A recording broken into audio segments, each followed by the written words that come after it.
Humayo kayo. Maligayang araw ng Huwebes, kapanalig.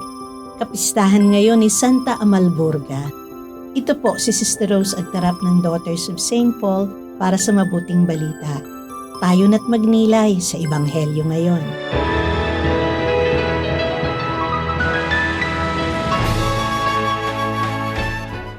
Sinabi ni Jesus sa kanyang mga alagad, Ipahayag ang mensaheng ito sa inyong paglalakbay. Palapit na ang kaharian ng langit. Pagalingin ang may sakit, buhay ng patay, linisin ang mga may ketong at palayasin ang mga demonyo. Ibigay nyo ng walang bayad ang tinanggap nyo ng walang bayad. Huwag magdala ng ginto, pilak o pera sa inyong mga bulsa. Huwag magdala ng balutan o sobrang damit o sandalyas o tungkod, sapagkat nararapat ang manggagawa sa kanyang ikabubuhay. Pagdating nyo sa isang bayan o baryo, maghanap ng isang taong karapat-dapat at sa kanya makituloy hanggang sa inyong pag-alis. Pagpasok nyo sa isang tahanan, dasalan ito ng kapayapaan. Kung karapat-dapat ang sambahayang ito, sa kanila ang kapayapaang dinasal ninyo. Kung hindi naman karapat-dapat, babalik sa inyo ang inyong dasal.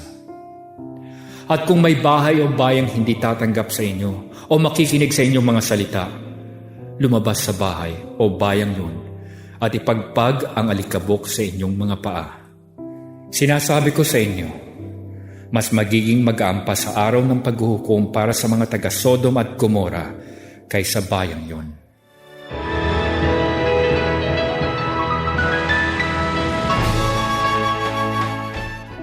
Sa mabuting balita ngayon, maririnig natin ang iba't ibang habilin ni Jesus sa kanyang mga alagad bago sila isugo.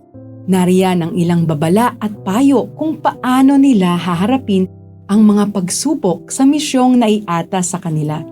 Hindi ba nung mga bata tayo, marami rin tayong mga habiling narinig mula sa ating mga magulang o guardians? Habang nagsusuot ng medyas papasok sa eskwela, ay isa-isa na nila tayong binibilinan. Magdala ng payong, huwag kalimutan ng baon, mag-ingat sa biyahe at iba pa. Minsan nga ay parang tayo pa ang naririndi sa paalala nila. Ngunit sila naman ay walang sawang nagpapaalala sa atin. Punsod na rin siguro ito ng kanilang karanasan sa pakikipagsapalaran sa buhay. Ngayong tayo naman ang mas nakakatanda, ramdam na rin natin ang ating pag-aalala para sa mga nasa pangangalaga natin. Kung pwede lang ay pananatilihin na lang natin sila sa ating bahay upang masigurado ang kanilang kaligtasan. Ngunit mga kapanalig, alam natin na hindi ito ang paraan to live our life to the fullest and become who God wants us to be. Kadalasan, ang mga pagsubok sa buhay pa nga ang siyang nagpapatatag sa atin at nagpapatibay ng ating pananampalataya. Hindi natin kailangang mangamba. Ituon natin ang ating focus kay Jesus na nagtiwala sa kakayahan ng kanyang mga alagad at ni minsan ay hindi sila pinabayaan. Mga kapanalig, maraming salamat po sa inyong suporta sa aming misyon. Subscribe, like, share, and follow Paulines sa aming social media accounts. Patuloy po kaming humihingi ng inyong tulong upang maipagpatuloy ang programang ito. Maaari po ninyong ipadala ang inyong love offerings at donasyon sa aming donations channels.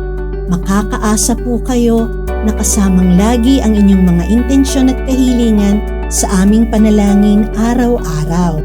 Ito pong muli si Sister Rose na nag-aanyaya sa inyong manalangin. Santa Maria, mahal na Birhen del Carmen, inihahandog namin sa iyo ang aming sarili at kalooban. Pagpalain mo at gabayan ang aming mahal sa buhay, pamilya at bayan. Itinataas namin sa iyong pamamagitan ang aming saya at kalungkutan, tagumpay at kabiguan, kasaganaan at kahirapan, kalusugan at karamdaman. Maialay nawa ito sa iyong anak na si Jesus upang magkamit para sa amin ng mga pagpapala. Amen. We are here to provide a new way of communicating and proclaiming the gospel.